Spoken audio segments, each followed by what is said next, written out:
보실 말씀은 에베소서 1장 17절에서 19절입니다. 우리 주 예수 그리스도의 하나님 영광의 아버지께서 지혜와 계시의 영을 너희에게 주사 하나님을 알게 하시고 너희 마음의 눈을 밝겠어 그의 부르심의 소망이 무엇이며 성도 안에서 그 기업의 영광의 풍성함이 무엇이며 그의 힘의 위력으로 역사하심을 따라 믿는 우리에게 베푸신 능력의 지극히 크심이 어떠한 것을 너희로 알게 하시기를 구하노라. 아멘.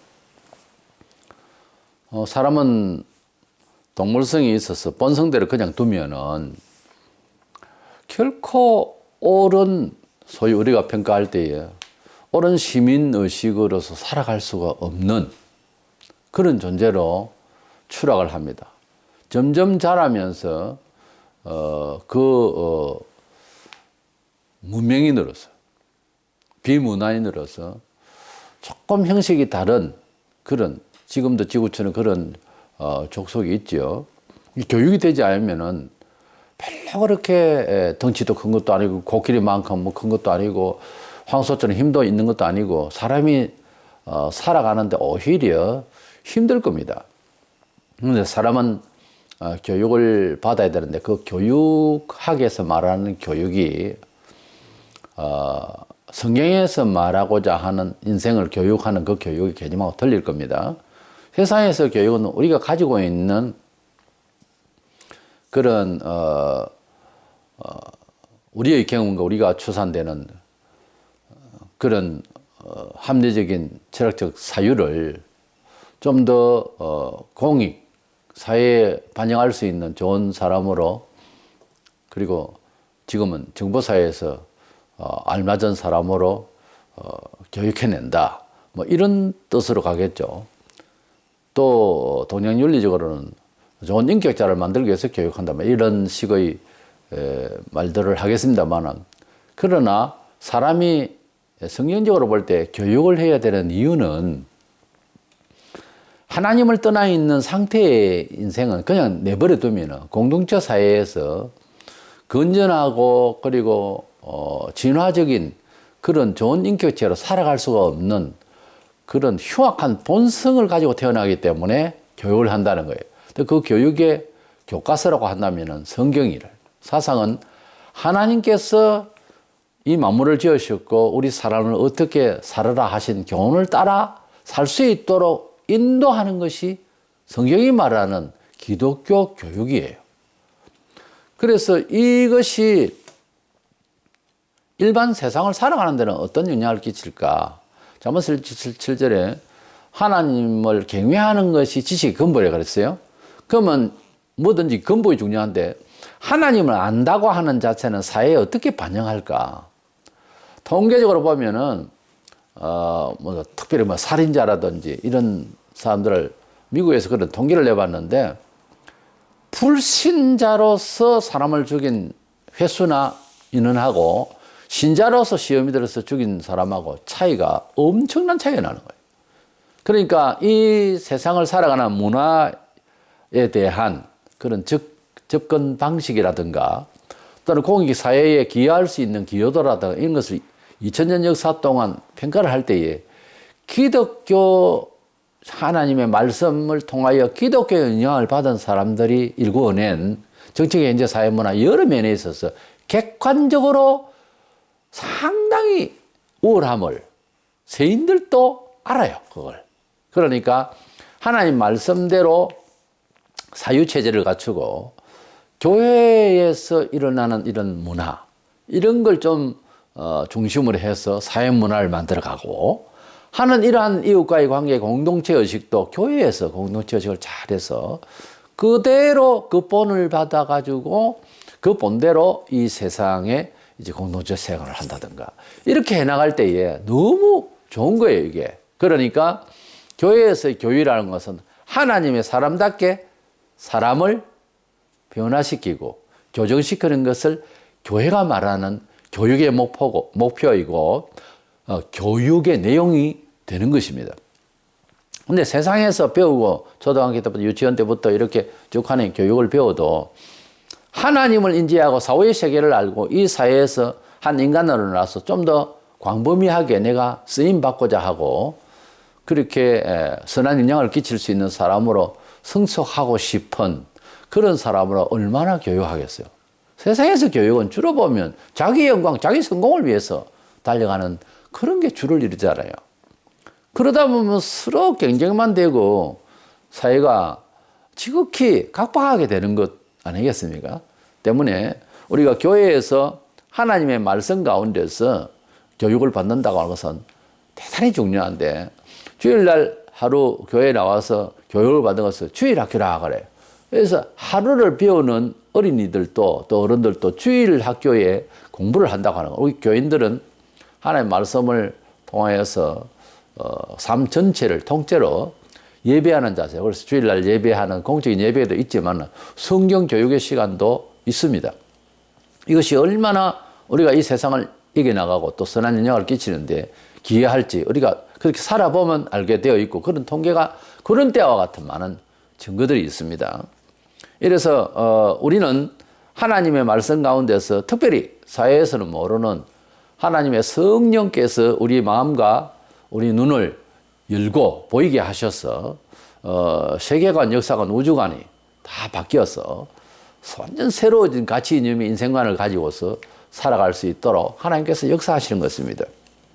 그래서 성령의 눈과 귀를 가지라, 이런 주제로 말씀을 나누고자 합니다. 먼저 사람의 영이 사람의 영혼이 뭐 존재가 이제 있다 없다 뭐 이거부터 이 세상에는 이해가 안 되고 있잖아요. 그래서 사람은 영혼이 있어요. 이 영혼이 있긴 한데 기능이 상실돼 가지고 눈이 감겼어요. 말하자면 눈을 못 뜨고 있어요. 이 영혼이 눈이 확 뜨이면 우주를 덮어 있던 어두움의 세계, 조상으로부터 오고 오는 세월 속에서 배운 그런 지식으로는 이 우주를 덮고 있는 우주 밖의 세계까지 시간 역사, 공간 역사를 몰라요. 이것이 확 열리면 세계를 다르게 볼 수 있어요. 세계를 다르게 보니까 마음의 눈이 열려서 문화, 시간과 공간 의식이 확 바뀌어서 이 문이 확 열려서 다르게 보이면 내가 어떻게 살고 싶은 충동이, 새로운 생각이 일어나게 되는 거죠. 우리가 게임을 하는 광대한 그런 큰 운동장에 가면 가슴이 확 열립니다. 그리고 자기가 마치 축구 게임을 할 때 보면 자기가 공을 차는 것 같이 그래요. 그래서 그 공간에 따라서 내 마음이 바뀌잖아요. 내가 산에 가서 산 높은 곳에서 아래 사람들을 보거나 움직이는 것을 보면 마음이 달라져요. 이 등산의 매력이 거기에 있어요. 또 세계 여행을 할 때, 그러니까 우리 마음이 아무리 무식하고 배운 것이 없고 한다 하더라도 어떤 환경에 따라서 이 마음이 바뀌어요. 얼마든지 바뀌어요. 그러면은 제일 좋게 바뀌고 제일 성공적으로 새롭게 되어질 수 있으려면 어떻게 하면 되느냐? 하나님의 말씀을 많이 듣고 하나님께서 역사하신 기록 문헌인 성경을 현장감 있게 어느 시 어느 때가 되면은 그런 환경에 자기가 들어갈 때가 있어요. 모세가 홍해를 놓고 이스라엘 백성을 하나님께 기도했을 때에 뭐 홍해가 갈라지고 뭐 쉽게 이런 영화에도 그런 게 보이고 한데, 그런 것이 현장감 있게 느껴질 때가 있다 이거죠. 분명히 지상에 있는데 눈이 열려서 천상에 올라갈 때도 있어요. 사람이 그 경험이 가능합니다. 그 경험 앞에 딱 서면 우리가 환경 따라서 마음이 다르게 생기듯이 다르게 생겨져요. 그것이 영의 세계인데 현장에서, 이 현실에서 일어날 수 있는 일들이거든요. 어떤 특별한 사람만 되어진다 아니에요. 누구든지 간절히 사모하면 그 순간이 이루어질 수가 있습니다. 그러면은 생전에는 도저히 그렇게 될 수 없는 성품이고 지식의 한계고 그랬는데 그게 가능해져 버려요. 완전히 다른 사람이 되어버려요. 그것을 그럴 리가 없다라고 하면 평생 안 돼요. 그럴 수 있다라고 하는 것이 성경적이니까 그런 현장을 한번 실제화해보라는 거죠. 우리가 여행을 하고 우리가 어떤 특별한 곳에 참여하고 가면 마음 달라지죠? 아주 즐겁고 좋은 아주 스케일이 멋진 데 갔다 오면 내 마음이 괜히 좋아지지 않아요? 그렇지 않아요. 슬프고 우울하고 전쟁터에 가보죠. 마음이 어떻는지. 틀립니다. 광화문 광장에 사람이 가서 부대 끼면서 거기에서 부러지고 두 손 들고 만세하고 그것 하고 집에서 유튜브로 보고 그냥 뭐 생각하는 거하고 많이 틀려요. 어제는 어떤 목사님이 오셔서 참 처음 올라오셨는가 봐. 충청도에서 대질에서 버스로 왔는데 참 부대껴 보니까 다르더라고. 그렇게 이제 댓글을 달았던데 우리가 하나님의 말씀도 그게 체득이 될 때, 체혈이 될 때가 있습니다. 이 말씀이 살아서 움직일 때가 있다 이 말이죠. 그래서 구약의 많은 장면들과 신약의 여러 장면이 현실감 있게 올 때는 마음이 확 달라져요. 여기에 대한 대하는 마음이 달라진다 이게. 그러면 그 사람은요, 이 세상 그 어떤 바람이 불고 풍파가 있고 상황이 어렵더라도 하나님의 뜻 가운데서 든든하게 엄청 큰 사람이 되어버려요. 엄청 광대한 엄청난 힘의 사람이 되어가지고서 승리할 수 있는 이상한 마음이 생깁니다. 설명할 수 없는 그런 놀라운 실제적 마음이 생겨요. 예비당만 왔다 갔다 하고 뭐 도 닦는 사람도 아니고 그게 아니고 그런 말씀 내용들이 현실감 있게 펼쳐져야 됩니다. 그래야 우리가 일상에서도 여행을 하면서 느낌이 다르듯이 어떤 공간에 가면 달라지듯이 우리 마음이 달라지는 줄로 알아야 될 것입니다. 그 중에서 가장 큰 경험이 뭔가 하면은 중생하는 겁니다. 우리 영혼이 존재하는 건지 안 하는 건지도 모르고 어차피 교회를 나와요. 이 세인들은 모르죠. 근데 하나님의 말씀을 듣고 죄를 생각하며 죄인인 줄을 생각하고 나는 죄가 별로 없는데 어떡하지? 꿈을 깨서요. 사람이 똥덩어리입니다. 너와 나는 다 똥을 차고 있어요, 지금. 완전히 빠지라는 거 아닙니다. 요달에 죽으면 썩어요. 왜? 똥이 있어 그래요. 속에. 많은 부패 물질이 우리 속에서 늘 항상 밖으로 뿜어내고 그래요. 그래서 샤워를 하든지 몸을 닦든지 해야 됩니다. 우리 사람은 이런 말로 다 할 수 없이 죄성을 가지고 있어요. 나는 별로 죄가 없는데요. 이런 사람들이 숨이 막힙니다. 참 숨이 하나님은 어떻게 했어요? 하나님이 우리 사람 정서 같으면요, 벌써 혈압에 올라서 죽었을 거예요. 그 신이 죽었을 거예요. 전부 다 그런 식으로 생각하고 교회에 앉아있으면 어떻게 해요? 사람이 얼마나 죄인인 줄로 모르는 것은요, 너무 크게 아프기 때문에 병원 가면 나 여기가 아파요. 이런 소리 못 하듯이 본인이 별로 죄가 생각이 안 나면 그 정도인 줄로 아세요. 보실 말씀 에베소서 1장 17절에서 9절까지입니다. 우리 주 예수 그리스도의 하나님 아버지 영광. 아이고 또 와이라나. 오늘 초도가 이상하게 되네요. 보실 말씀은 에베소서 1장 17절에서 9절입니다. 우리 주 예수 그리스도의 하나님 영광의 아버지께서 지혜와 계시의 영을 너희에게 주사 하나님을 알게 하시고 너 마음의 또 왜 이래? 너라니.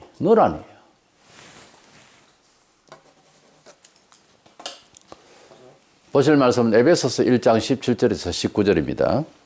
우리 주 예수 그리스도의 하나님 영광의 아버지께서 지혜와 계시의 영을 너희에게 주사 하나님을 알게 하시고 너희 마음의 눈을 밝겠어 그의 부르심의 소망이 무엇이며 성도 안에서 그 기업의 영광의 풍성함이 무엇이며 그의 힘의 위력으로 역사하심을 따라 믿는 우리에게 말이면 영이 바뀌면 하나님이 계심과 하나님이 이 세상을 지배하신다는 것을 알게 돼요.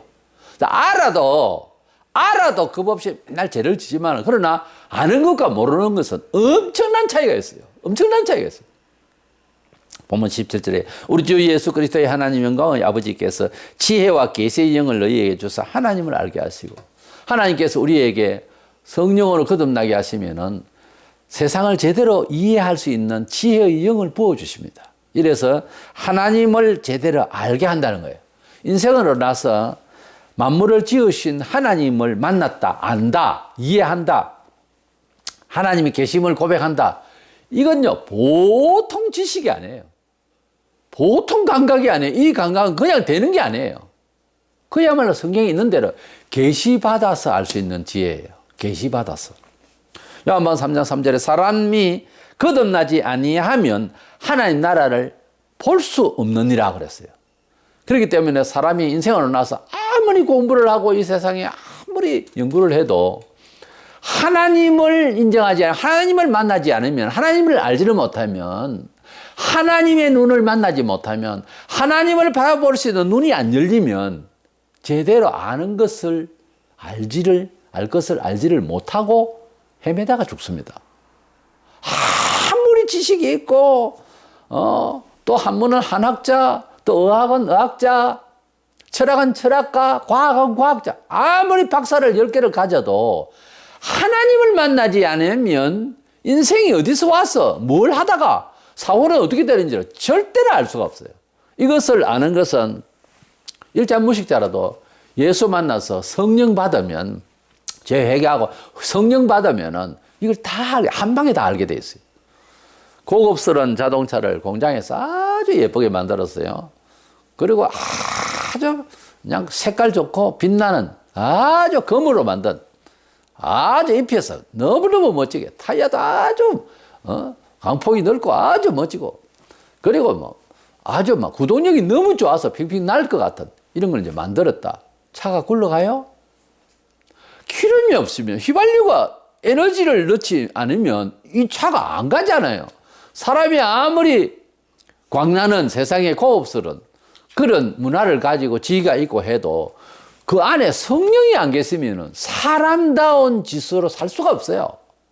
진짜 사람다운 삶을 살지를 못한다니까요. 이 세상 사람들이 세상에서 여러 문화적인 잘 돼 있는 비교를 할 수 없을 만큼 잘 돼 있는 사람이 되어 있다 칩시다.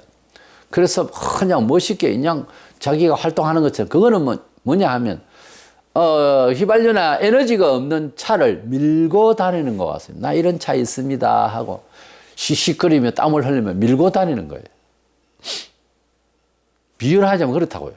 이 세상에 자기의 모든 것들이 그렇게 잘나 보이고 빛가반짝해도 그것이 하나님을 만나지 않는 상태에서 활동하는 것은 멋진 차를 밀고 가는 것 같다니까. 나 이런 차 있어 하고. 그 정도밖에 안 돼요, 세상 일은. 그래서 이렇게 어리석을 수가 없죠. 우리는 영이 먼저 예수의 피로 씻음받아야 되고, 그래서 죄 회개를 하고, 죄 회개가 문제인데요. 죄 회개가 안 되는데요. 그럼 날 보고 어떡하라고. 죄 회개는 하나님께서 하게 하시는데 기다려야 되는 거예요. 주님, 저는 죄인입니다. 주님, 저는 죄인입니다. 주님, 저는 죄인입니다. 아침부터 시작해 저녁까지 주님, 저는 죄인입니다. 죄인이라 하니 죄인인 줄 알겠습니다. 아무래도 죄인은 죄인이겠죠. 뭐 이런 식으로 계속 이야기해보세요. 그래도 저녁까지도 주님, 저는 죄인입니다. 고백하라 하니까 합니다. 주님, 저는 죄인입니다. 할 말이 없으면 그렇게 기도를 할 줄 몰라요? 그냥 그렇게 하세요. 주님, 저는 죄인입니다. 쭉 하다 보면 죄인인 줄로 깨닫는 영이 있어야 되는 거예요. 하나님 말씀을 읽고, 하나님 말씀을 듣고, 하다못해 어릴 적에 옆집 친구하고 싸운 것까지라도 생각을 해내세요. 그렇게 죄가 없으면 존경스럽네요. 그렇게 죄가 없다면. 그러나 계속 생각하면 죄를 짓게 되어 있는 것이 인간이니까 한 놈도 죄 없는 놈이 없어요, 원래. 성경에 있는 말이에요. 단 한 사람도 죄 없는 인간이 없다고 그랬어요. 그러니까 죄를, 나는 모르니까 그대를, 죄를 자꾸 생각해 보라니까요. 그러면 어느 시간에 성경을 쭉 읽다 보면은 죄가 생각이 날 것이고, 생각지도 않던 죄가 생각날 것이고, 또 생각하고, 또 성경 보고, 또 기도하고, 쭉 하다 보면은 한 2, 3일째만 되면 최소한도 내가 참 악하구나. 나는 기회주의자구나. 이기적이구나. 한 4일 전에는 이기적인 것이 죄라고는 생각 안 할 겁니다. 근데 이렇게 사는 것은 내 자신도 다치는 거다. 다치는 것이고 상대방에게 죄를 짓는 거다. 그런 생각을 고단수로 올라가요. 그리고 좀 더 깊이 생각하면 사람이요, 죄 냄새를 막 풍기는 더러운 존재를 알아요. 그 정도까지 가야 돼요. 그러면서 사람 정서를 마음대로 못 하잖아요. 하나님께서 죄인됨을 알게 하시고 겸손한 인간으로 만들어요. 그리고 눈물 나게 하고, 주여 나는 죄인입니다. 나같이 못난 자가 없습니다. 그러면서 성령님이 이슬처럼 쫙 내려서 그제서 주님 앞에 주여 나는 죄인입니다. 딱 한마디로 끝나는 겁니다. 주여 나는 죄인입니다. 나를 용서하소서. 남들이 볼 때에 법 없이 살만한 사람이란 평가를 받은 사람이라도 주님을 만나는 순간에 되면 나 같은 죄인이 없습니다라고 고백을 하게 돼 있어요. 놀랍죠? 고백을 하게 돼 있다니까. 그때에 성령이 임재합니다. 성령이 임재하면 영혼이 바뀌고 하나님을 바라볼 수 있는 눈이 열리고 천국을 이해하게 되고 그리고 이 세상이 얼마나 험악하고 잡탕이 되어 있는지를 알게 돼요. 그래서 인생 제대로 살아야 되겠구나. 이 세상은 정말 엉망이구나 하는 것을 알게 되고 불이불충하고 하나님을 찬양하지 아니하고 인간들이 이렇게 귀신들을 노래하고 있구나. 이걸 알게 돼요. 그것이 바로 거듭난 영혼이 눈이 열려서 보는 거예요. 이게 세상에 듣는 귀도 바뀌어요. 이래서 먼저는 하나님을 알고 하나님 나라를 알려고 하면 성령으로 중생하는 영혼의 거듭남에 대한 놀라운 사건이 인생으로 나서 이 첫 사건을 맞이해야 됩니다. 그래서 영혼이 거듭나지 아니하고도 교회는 다닐 수가 있어요. 그게 뭐 종교적이라고 봐야죠. 쭉 가다 보면은 어느 날 사람이 완전 바뀌어요. 바뀌면 천사가 된다는 말도 아니고 바뀐 이후에 큰 감동 받고 난 뒤에 완전하게 산다 그 말도 아니에요. 그러나 인식이 달라집니다. 역사관이 바뀌고 세계관이 바뀌고 언제라도 내가 바뀌었을 때의 그 순간에 며칠을 찬송할 수 있어요. 그렇게 바뀐 그 맑고 고운 그 정말 공의롭고 그 정말 아름다운 정신의 사상에 새로워진 달라진 내 속 사람의 그 모습을 지키기 위해서 매일 회개를 하는 거예요. 그래서 내가 죄인입니다 하는 것은 처음 나올 때에 근본적으로 사람이 죄인이라고 생각 들어서 죄인이라 했고요. 예수 계속 믿으면서 주여 나는 죄인입니다. 뭐 찬송 가사에서 일을 할 때는요. 내 본래 달라진 그 모습에 비해서 지금 내가 죄인이라 이 말이죠. 이게 불신자가 처음 예수 믿을 때 주여 나는 죄인입니다 하고 중생할 때 거듭날 때 하는 거하고는 다른 이야기죠. 내를 좀 더 본래의 바뀐 나 자신의 새로워진 그 자아를 좀 더 찾고 더 그 모습으로 더 성숙하기를 원합니다 하는 뜻에서 주여 지금 내가 죄인입니다 그런 뜻이죠. 죄스러워졌다 그 말이에요. 이래서 중생을 영혼이 거듭나서 중생을 먼저 한다고 하는 것 이게 너무 중요하다는 겁니다. 두 번째로는 영적인 눈과 귀가 있어요. 우리의 육신의 눈과 귀는 세월이 가니까 감각이 떨어지네요. 보는 것도 어두워지고 나중은 결국은 앞이 안 보이죠. 흐려집니다. 우리 육신이 가지고 있는 것은 점차 노쇠해가고 점차 이제 또 병도 들고 이러면 어두워지죠. 예, 그래서 더 밝고 힘 있는 사람이 좀 더 보호해주고 살아가는 사회가 돼야 되겠죠. 그런데 이 눈과 귀가 한계가 있어서 육신적인 것은 그렇지만 영적인 귀는 이미 맹인이 되거나 또는 노쇠해서 눈이 잘 안 보이거나 해도요. 영적으로 밝고 영적으로 바라보는 비전이 더 좋을 수가 있어요. 나이가 들어도.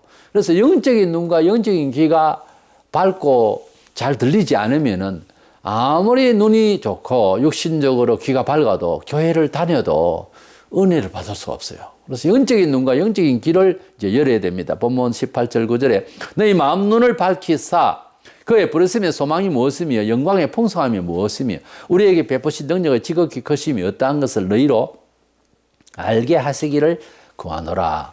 바울이 에베소 교회 교인들을 위해서 기도할 때 너희의 마음의 눈이 열려서 하나님께서 얼마나 그 풍성하신 능력을 발휘하는지 너희들로 하여금 알게 하시기를 구하노라. 그래서 교회를 다녀도 하나님의 뜻을 제대로 깨닫고 세상을 제대로 확실하게 파악하고 마음의 눈이 열리고 마음의 귀가 열려서 잘 알아듣도록 그렇게 귀가 열려서 그래서 잘 알아 이해할 수 있도록 눈이 열려서 살아간다고 하는 거 이거 정말 은총이에요.